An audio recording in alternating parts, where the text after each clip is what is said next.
दोस्तों नमस्कार। कुछ अपडेट्स आपसे शेयर करने हैं। तो हम लोगों के जो केसेस लगे हुए यानी कि बैंक पेंशनर्स के, बैंक रिटायरीज़ के जो केसेस लगे सुप्रीम कोर्ट के, उसके बारे में कुछ अपडेट आपसे शेयर करेंगे। एक अपडेट आपसे शेयर करेंगे स्पेशल अलाउंस केस के बारे में, बहुत महत्वपूर्ण केस है। और उसके बाद भी सबसे महत्वपूर्ण केस जो है MC सिंगला साहब का केस। तो MC सिंगला साहब का केस तो आपको पता है कि जब लगा है 22 तारीख को लगा है, लेकिन उस पर कुछ डिटेल है वो मैं आपको बताऊंगा। सबसे पहले आता हूँ स्पेशल अलाउंस केस के मामले में। स्पेशल अलाउंस केस के मामले में अपडेट ये है भाई साहब कि वीकली लिस्ट जो है 15 और 16 तारीख की आ चुकी है जी। 15 और 16 जुलाई की जो है वीकली लिस्ट आ चुकी है सुप्रीम कोर्ट की। और उस वीकली लिस्ट में स्पेशल अलाउंस का जो है केस जो है उस पर कुछ अपडेट इस प्रकार से है कि पहले केस लगता था 5 नंबर कोर्ट में और अब लगेगा 4 नंबर कोर्ट में। 4 नंबर कोर्ट में ये दिखाया गया है। मैं इसका जो है जो भी सुप्रीम कोर्ट की साइट का डिटेल है ये अपने वीडियो के लास्ट में डाल दूंगा, आप इसको आराम से देखिएगा। वही जजेस हैं जो दोनों जज पहले से थे, ऑनरेबल जजेस वही ऑनरेबल जजेस हैं, इसलिए कोई चिंता का मामला नहीं है। कोर्ट चाहे 5 हो चाहे 4 नंबर कोर्ट में जाकर के हमको न्याय लेना बातें की है। हमको लोगों को तो याचना ही करनी है हाथ जोड़ करके। खैर भाई हम 4 नंबर कोर्ट में हाथ जोड़े खड़े रहेंगे। अपडेट भाई साहब उस संदर्भ ये है कि जो वीकली लिस्ट आई है उसमें जो वीकली लिस्ट में उसका जो सीरियल नंबर है वो है 243। अब केसेस तो मोटे तरीके से 20 लिए जाते हैं, थोड़े बहुत केस मिसलेनियस भी होते हैं उसके पहले। और जो 20 केस इसमें से लिए जाएंगे तो हमारा नंबर कहाँ पे आ पाएगा। पिछली बार में मैंने आपको वीडियो में बताया था कि इसीलिए हमारा नंबर आता ही नहीं स्पेशल अलाउंस का, क्योंकि भैया इसका अर्ली हियरिंग की किसी ने एप्लीकेशन आज तक नहीं लगाई। तमाम मेरे रिक्वेस्ट करने के बावजूद, हमारे तमाम साथियों के रिक्वेस्ट करने के बावजूद, वजह क्या है उसकी 191 केसेस क्लब है एक साथ।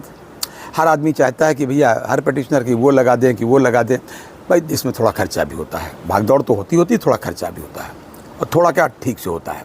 जो सुप्रीम कोर्ट कभी गया है वो ठीक से समझ सकते हैं हमारे साथी कि कितना पैसा लगता है। हालांकि हम लोगों ने हमेशा ऑफ़र किया अपनी तरफ से सेवाएं अपनी कि आप लोग वहाँ मुकदमा देख रहे हो, हम यहाँ से जो कर सकते हैं घर बैठ के वो हम करेंगे, यानी कंट्रीब्यूशन देने को तैयार है। हमारे तमाम सब्सक्राइबर्स ने भी कहा, मेरे कमेंट में कहा, और मैं स्वयं भी कह रहा हूँ।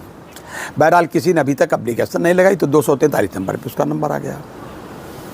और इसमें मुझे नहीं लगता है कि जो एक आध दिन में लिस्ट आ जाएगी डेली लिस्ट, उसमें कहीं इसका नंबर आएगा। पहले भी ऐसे होता रहा है। पिछली बार मैंने एक चीज़ और आपको बताई थी।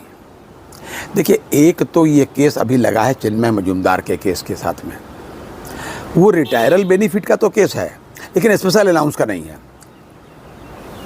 वो अलग का विषय है।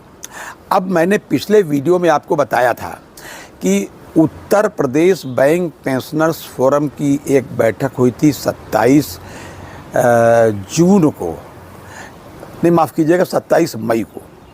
27 मई को बैठक हुई थी उत्तर प्रदेश की राजधानी लखनऊ में।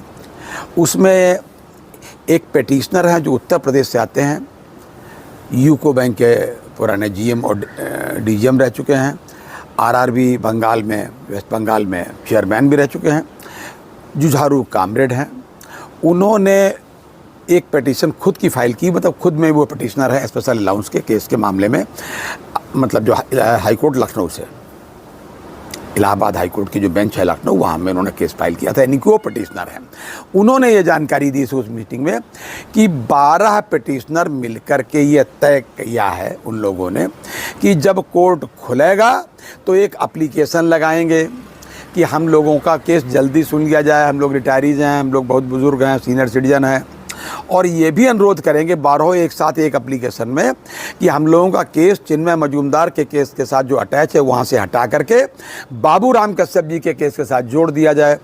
वो केस हाई कोर्ट से जीत के भी आया, मजबूत केस है। ये जानकारी मैंने आपको दी थी, लेकिन उस पर अपडेट क्या है वो मैं आप बताना चाहता हूँ। ये जानकारी तो मैं पहले दे चुका हूँ। अपडेट ये है कि मैंने आज सुबह बात की थी आरती प्रसाद सिंह जी से, जो कि पेटिशनर हैं उत्तर प्रदेश से, जिनका भी मैंने जिक्र किया था।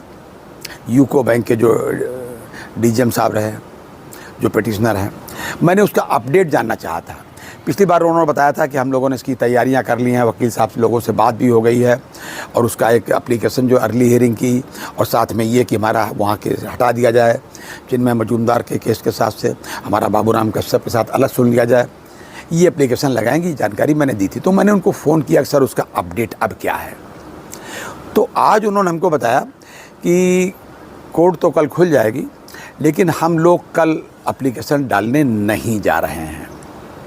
उनमें कुछ विचार विमर्श अभी अंतिम उस पर नहीं पहुंच पाया है, जबकि वकील साहब ने उसका मसौदा तैयार कर लिया था। जब इन लोगों को अपना फाइनल करना था 12 लोगों को, इनमें से कुछ लोगों की राय थोड़ा अलग भी हो गई है। कुछ लोगों ने कहा कि MC सिंगला साहब का केस पहले से लगा है, 22 तारीख हो जाने दीजिए, उसके बाद हम लोग लगाएंगे। इस तरीके की बातें आई हैं। तो ये अभी इधर में ये केस लगाने नहीं जा रहे हैं, ये बिल्कुल फाइनल हो गया। ये 12 लोग इधर केस नहीं लगाएंगे, ये 22 का इंतज़ार करने के बाद लगाएंगे, ऐसा उन्होंने हमको अपडेट किया है कि 22 का जो केस लग जाएगा, जो भी उसका अपडेट आएगा उसके बाद ये केस लगाएंगे। हालांकि ये भी उन्होंने जानकारी दी कि कुछ पिटिशनर्स 12 में से जो है, 12 का जो ग्रुप है, इसमें से कुछ लोग चाहते थे कि ऐसा न किया जाए और तुरंत लगा दिया जाए एप्लीकेशन भी तैयार है, लेकिन मतय के न हो पाने के कारण से इन लोगों ने कहा नहीं, ऐसा ठीक है, सब लोग एक साथ रहिए और हम लोग 22 का इंतज़ार करने के बाद इसको एप्लीकेशन लगाएंगे। ऐसा मतलब अपडेट मुझे अभी मिला है आज सुबह। ये तो हुआ है स्पेशल अलाउंस केस के मामले में। और दूसरा मैं बता दूं कि डेली लिस्ट जब आएगी उसमें इसका नाम नहीं आएगा, क्योंकि 243 पर उसका नंबर नहीं आता। तो अब ये कोर्ट नंबर 4 में लगा करेगा, ऑनरेबल जज वही है। दूसरी ओर MC सिंगला साहब का केस जो हमारा 22 तारीख को लगा है कोर्ट नंबर 2 में जी। हालांकि कोर्ट नंबर 2 की भी डेली मतलब माफ़ कीजिएगा वीकली लिस्ट आ गई है, हमें उससे कोई मतलब नहीं है, क्योंकि हमारा केस तो ऑलरेडी लगा है 22 तारीख को। लेकिन हमने उसमें थोड़ा सा झांक करके देखा साइट पर कि भैया इसमें क्या स्टेटस है, पता चला वही हमारे ऑनरेबल जजेस दोनों हैं, ऑनरेबल जस्टिस विक्रमनाथ साहब, ऑनरेबल जस्टिस संदीप मेहता साहब। ये सुकून मिला थोड़ा जान करके। तो देखते हैं, अब 22 तारीख तक इंतज़ार करेंगे MC सिंगला साहब के केस का। उसकी लिस्ट तो नेक्स्ट वीक की है, तो नेक्स्ट वीक में आएगी। पहले वीकली आएगी, फिर डेली आएगी। और दूसरी बात यह है कि उसी के बाद ये केस जो स्पेशल अलाउंस का है ये लगेगा। इधर 13 तारीख से लेकर के 22 तारीख तक केस ये नहीं लगने वाला है, जो ही अर्ली हियरिंग की एप्लीकेशन ये लोग लगाने वाले थे। ये अभी तक का अपडेट है। अगली बार फिर किसी अपडेट के साथ हाजिर होंगे, तब तक के लिए इजाज़त दीजिए। और हाँ, अपनी सेहत का भाई साहब पूरा ध्यान रखिएगा। जय हिंद, जय भारत, नमस्कार।